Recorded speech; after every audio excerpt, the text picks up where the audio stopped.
Hi friends, എല്ലാവർക്കും നമസ്കാരം. നമ്മുടെ പുതിയ വീഡിയോയിലേക്ക് എല്ലാവർക്കും സ്വാഗതം. ഇവിടെ ഇപ്പം ചെക്കിങ് നടന്നുകൊണ്ടിരിക്കുന്നത് താക്കോഗ്രാഫിൻ്റെ. നമ്മളിപ്പോൾ സ്പെയിനിലാണ്. സ്പെയിനിൽ ബാർസലോണയിലേക്ക് എത്താനായിട്ട് ഒരു 15 കിലോമീറ്റർ കൂടെ. നമുക്കപ്പോൾ നെതർലാൻഡ്സിൽ നിന്നുള്ള ലോഡായിരുന്നു, ബിവറേജ് ആയിരുന്നു. അതായത് ബിയർ ഒരു 21 പലറ്റ് 24,000 കിലോ വെയിറ്റ്. ഇപ്പം എന്താ സംഭവം എന്ന് വെച്ച് കഴിഞ്ഞാൽ, മിനിഞ്ഞാന്ന് ഉച്ചയ്ക്കാണ് നമ്മൾ ഈ ലോഡ് നെതർലാൻഡ്സിൽ നിന്ന് കയറ്റിയത്.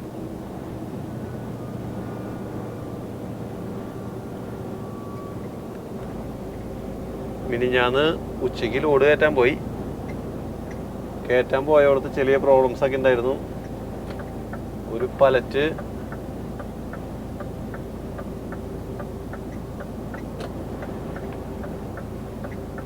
ലോഡ് കയറ്റണ സമയത്ത് പുള്ളിയുടെ നിന്ന് മറഞ്ഞു.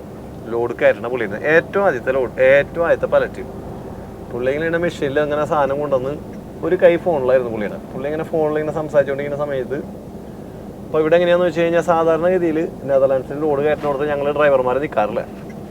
പക്ഷെ ഇത് ബിവറേജ് ആയതുകൊണ്ട് ഞങ്ങളവിടെ പോയി നിൽക്കണം, ഞങ്ങൾ ചെക്ക് ചെയ്യണം ഇവർ കയറ്റുമ്പോൾ എന്തെങ്കിലും തരത്തിൽ കംപ്ലയിൻസ് ഉണ്ടോ, അല്ലെങ്കിൽ നമുക്കത് ഇത് ചെയ്ത് വെക്കാമെന്ന് വെച്ചാൽ നമുക്ക് പറയാം, അങ്ങോട്ട് മാറ്റി വയ്ക്കാം. നമ്മളോട് പറഞ്ഞിട്ട് ആണ് അവർ സംഭവങ്ങൾ എങ്ങനെയാണ് കയറ്റേണ്ടതെന്ന് നോക്കിയിട്ട് അവർ കയറ്റാം. അപ്പം ഇതും കഴിഞ്ഞ് ഇവൻ കയറ്റണ സമയത്ത് ആദ്യത്തെ ലോഡ് സാധനം 2 പലറ്റ്, അതായത് ഒരു പലറ്റ് എന്ന് പറഞ്ഞാൽ 1000 ചില കിലോ ഉണ്ട്. ഒരു പലറ്റ് എന്ന് പറഞ്ഞാൽ ഒരു 6.5 അടി ഹൈറ്റിലാണ് ഒരു പലറ്റ് നിൽക്കണം. പിന്നെ അതിൻ്റെ മുകളിൽ വേറെ പലറ്റ് വെച്ചിട്ട് ആ മുകളിൽ നിന്ന് എടുത്ത് താഴത്തേക്ക് ഇറക്കണം വഴിക്ക്. ഇതിനോടൊപ്പം ഞാൻ ഇവിടെ നിന്ന് പറയുന്നുണ്ട്, അപ്പം നമ്മൾ മാറി നിന്ന് വെച്ചാൽ കാരണം എന്നിട്ടാന്ന് വെച്ച് കഴിഞ്ഞാൽ, ഇതിൻ്റെ വർക്കിംഗ് ഏരിയയുടെ സൈഡിൽ നമുക്ക് ഒരു സ്പേസ് ഉണ്ട് നിൽക്കാനായിട്ട്, അവിടെ നിൽക്കാൻ പാടുള്ളൂ. അപ്പോൾ അവൻ്റെ അടുത്ത് ഞാനൊന്ന് ഒച്ചയെടുത്ത് പറഞ്ഞു, ഇതിപ്പം മറിയും സൂക്ഷിക്കുന്നു. അപ്പോൾ പുള്ളിക്കാരൻ എന്നെ നോക്കിയിട്ട് കുഴപ്പമില്ല എന്നും പറഞ്ഞ സംഭവം താഴ്ത്തേക്ക് ഇറങ്ങിയതാ. ആ സാധനം അങ്ങനെ തന്നെ മറഞ്ഞങ്ങോട്ട് വീണു. അതിൽ ഏകദേശം മുകളിൽ നിന്ന് ഇങ്ങനെ ഒരു പലറ്റ്, ശരിക്കും പറഞ്ഞു കഴിഞ്ഞാൽ ഒരു പ്ലാസ്റ്റിക്കിൻ്റെ ഇത് വെച്ചിട്ട് ശരിക്കും സീൽ ചെയ്തിട്ടുണ്ട്. പക്ഷേ എങ്കിലും വെയിറ്റിൻ്റെ കനത്തിൽ ആ മുകളിൽ നിന്നുള്ളതെല്ലാം പൊട്ടി താഴത്തേക്ക് മറഞ്ഞു വീണ്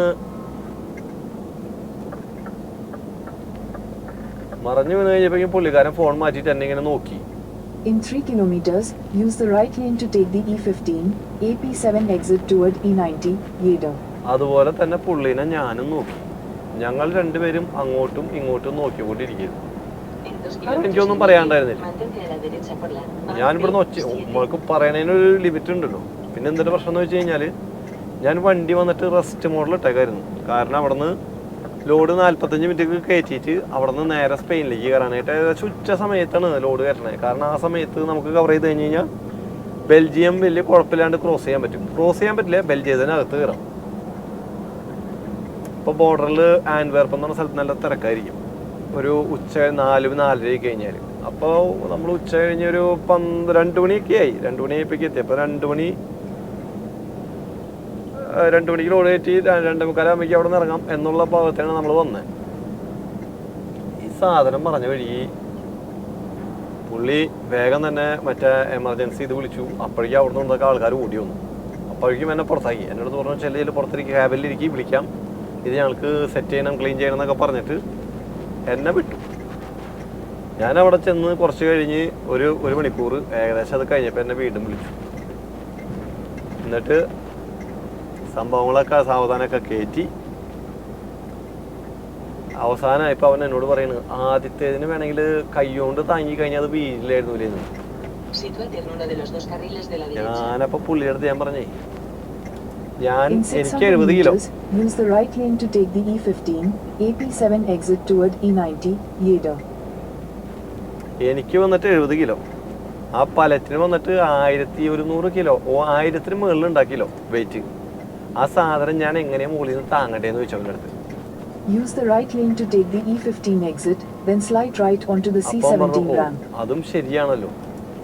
നമ്മുടെ ബോഡി നമ്മൾ നോക്കണല്ലോ. ഞാൻ പറഞ്ഞ ബോഡി നോക്കാൻ 1000 കിലോ Slide എൻ്റെ right തലയോടെ onto വീണ് the കഴിഞ്ഞ് കഴിഞ്ഞാൽ C17 ramp. 1000 കിലോ എൻ്റെ മേത്തോടെ വീണ് കഴിഞ്ഞാൽ ഞാൻ എന്താണ് ചെയ്യേണ്ടത്? Continue on C17 for 1.5 kilometers. അപ്പൊ പുള്ളി എന്നോട് പറഞ്ഞു, Continue on AP7 for 2 kilometers. അപ്പൊ പുള്ളി എന്നോട് പറഞ്ഞു, അതും ശരിയാണ്, എന്ത് ചെയ്യാനാ എന്നൊക്കെ പറഞ്ഞ് ലോഡ് കയറ്റി കഴിഞ്ഞപ്പോൾ ഇതിന് സേമേറെ റെഡിയാക്കി വെച്ചിട്ടുണ്ടായിരുന്നു കൊണ്ടുവരാനായിട്ടുള്ളത്. അപ്പോൾ ഒരു ലോഡ് പറഞ്ഞാൽ അതിൻ്റെ പകുതിയുടെ താഴത്ത് മാത്രമേ ലോഡ് കിട്ടിയുള്ളൂ. പിന്നെ ആദ്യം മാറ്റണം എന്ന് പറഞ്ഞാൽ ഏകദേശം ഒരു 4 മണിക്കൂറോളം അവിടെ അങ്ങോട്ട് പോയി കിട്ടി. അത് കഴിഞ്ഞ് കമ്പനി ലോഡ് കയറ്റി കഴിഞ്ഞ് കമ്പനി അടുത്ത് ഞാൻ പറഞ്ഞു ഇന്നമാതിരി സംഭവം ഉണ്ടായിരുന്നു, ഇന്നമാതിരി സംഭവങ്ങളൊക്കെ ഉണ്ടായി.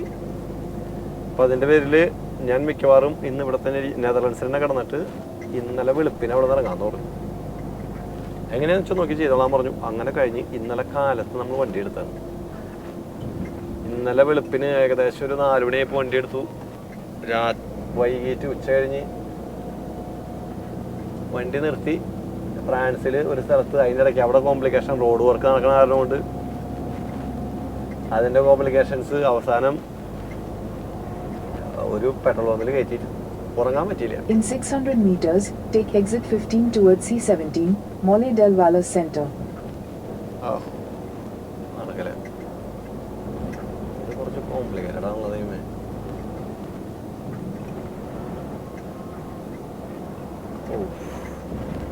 നടക്കല്ലേ.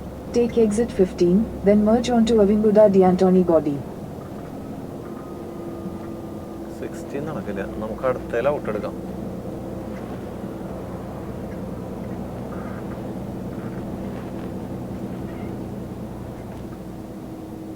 Toma la salida 16 a la derecha en dirección Mollet del Vallès Nord.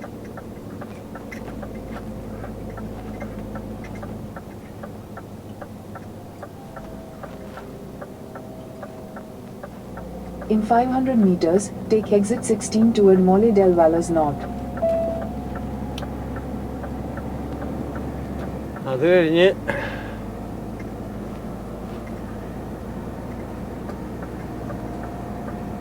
നമ്മൾ അങ്ങനെ ചവിട്ടി കുത്തി ഇപ്പോൾ ഇവിടെ എത്തിയിട്ടുണ്ട്. Take exit 16. ഈ ഇറക്കണ സ്ഥലം ഒരു സുഖമില്ലാത്ത മാതിരിയാണല്ലോ തോന്നണേ. In 300 meters, at the roundabout, take the 4th exit onto the AP7 ramp to Girona, Sal de la rotonda por la C17. cuarta salida por la autopista del Mediterráneo. സുഖമില്ലായ്മയുണ്ട്, കാരണം അത് ഇതിൻ്റെ അകത്ത് തന്നെയാണെന്ന് തോന്നുന്നു കണ്ടിട്ട്.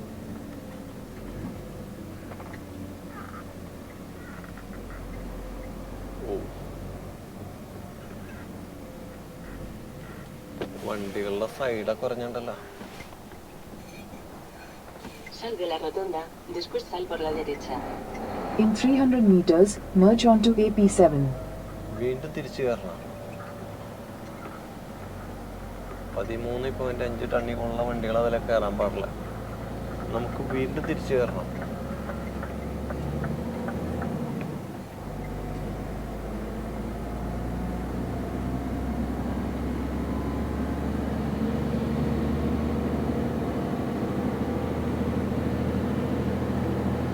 അപ്പോൾ അങ്ങനെ അപ്പോൾ ഇന്നലെ നമ്മൾ 10 മണിക്കൂർ ഡിസ്ക് എടുത്തിട്ടുണ്ടായിരുന്നു, അതുകൊണ്ട് എത്താൻ പറ്റിയില്ല. അപ്പോൾ വീണ്ടും ഒരു 15 റോഡ് വർക്ക് കാരണം കൊണ്ട് വീണ്ടും ഒരു 15 മിനിറ്റ് ബ്ലോക്കായി.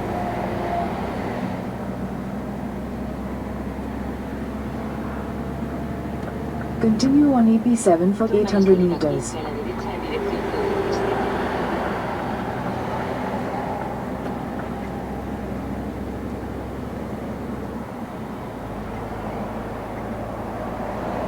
In 500 meters, take exit 15 for C17 toward Paritz. ഇത് തന്നെയായിരുന്നു അപ്പുറത്തോടെ കണ്ടിരുന്നത് കറങ്ങി വരാനായിട്ട്.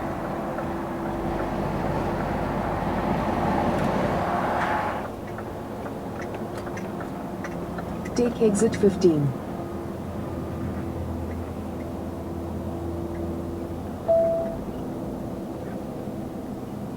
താമസ സ്ഥലങ്ങളൊക്കെ കണ്ടിട്ടേ വണ്ടി കയറ്റാനൊരു In താല്പര്യം 500 meters, slide right onto the ramp to C17, Paritz.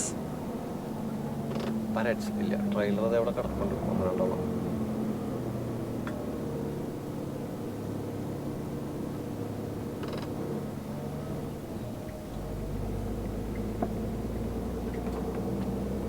Mantente a la derecha en dirección C17.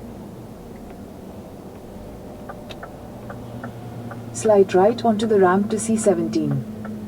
C17 Wick Parets ഇത് തന്നെ. In 500 meters, at the roundabout, take the third exit onto the C17 ramp to Parets del Valles, Granollers.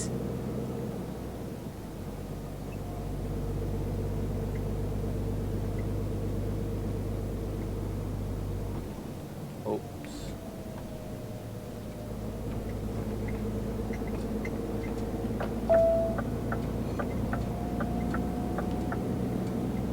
Dirección Granollers.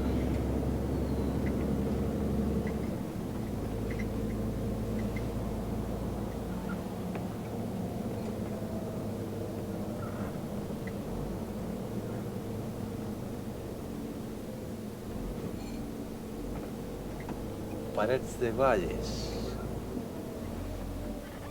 Exit the roundabout onto the ramp, then take the ramp to C17.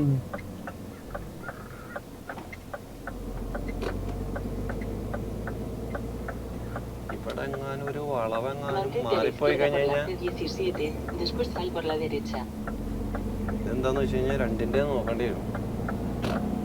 ഇതാണെന്ന് തോന്നുന്നു. ഇവിടെ നിന്ന് Take the ramp to C17, then merge onto C17. ഇല്ല ഇതിലെ കയറണം. Toma la Merge salida onto de la derecha por la C17, B1 then take the 600 BV1604 exit. Industrial de Pérez Base. Parets del Valles.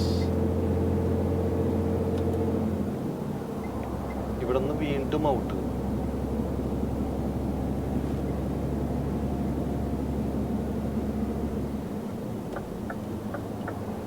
Take the BV1604 exit, then turn right onto Cara del Congost.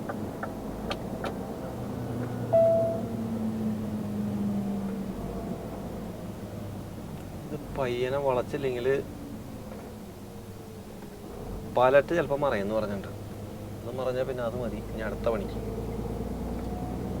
En la അതുകൊണ്ട് señal de stop, gira a ചവിട്ടുമ്പോഴൊക്കെ la derecha, സൂക്ഷിച്ച് ചവിട്ടേണ്ടി después വരുന്നേ. entra a la rotonda.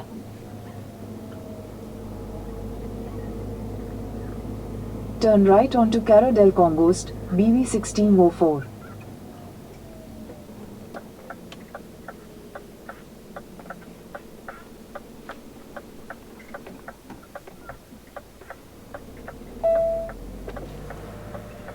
വണ്ടികൾ ഇട്ടാണ് കേട്ടോ അവിടെ.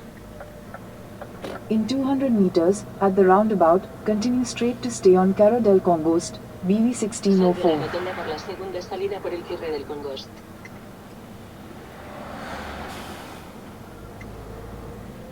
മരത്തിന്റെ കമ്പുകളൊക്കെ പുറത്തോട്ട് തള്ളിയപ്പെട്ടു.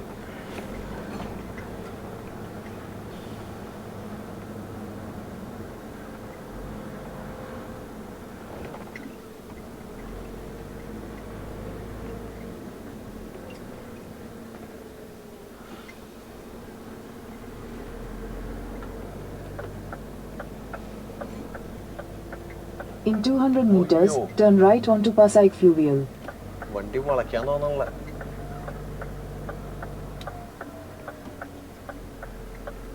ഒരു മിനിറ്റ് കൂട്ടുകാരാ. വണ്ടി വളയ്ക്കുന്ന സമയത്ത് ബാക്കിലെ ടയർ അങ്ങനെ മുകളിലേക്ക് കയറി കഴിഞ്ഞു കഴിഞ്ഞാൽ അപ്പൊ ഷെയ്ക്ക് വരും. Gira a la അറബിയിലെ derecha en ഷെയ്ക്ക് അല്ല, Passage Fluvial, വണ്ടിക്ക് después ഷെയ്ക്ക് gira a la വരും. izquierda por la Turn primera right onto calle. Passaic Fluvial, then turn left onto Cara Edison.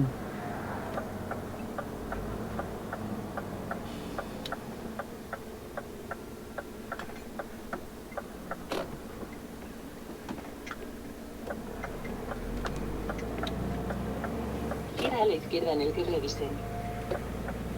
ഇനി ഇവിടുന്ന് ഇടത്തോട്ട് Take the next left onto Cara Edison.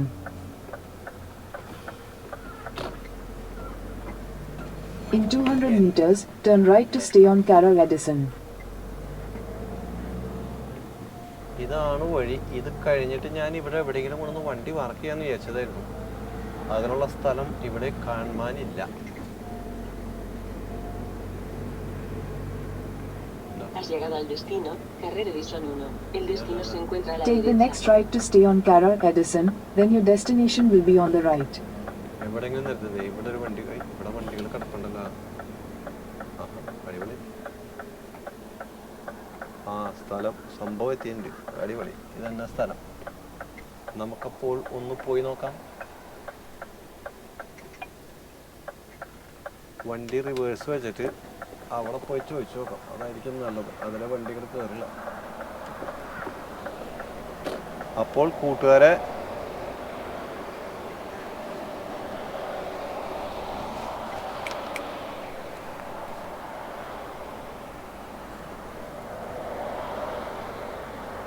വണ്ടി എന്തായാലും ഇവിടെ കിടക്കട്ടെ.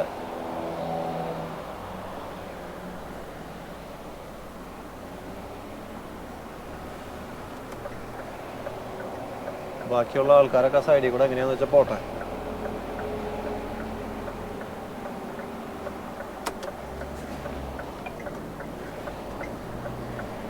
അപ്പോൾ ബാക്കി വിശേഷങ്ങൾ നമുക്ക് കുറച്ച് കഴിഞ്ഞിട്ട് കേൾക്കാം. എന്തായാലും പോയിട്ട് എന്താ സംഭവം എന്നുള്ളത് നോക്കട്ടെ. ഓക്കെ, അവിടെ ഇഷ്ടം പോലെ വണ്ടികളുണ്ട്.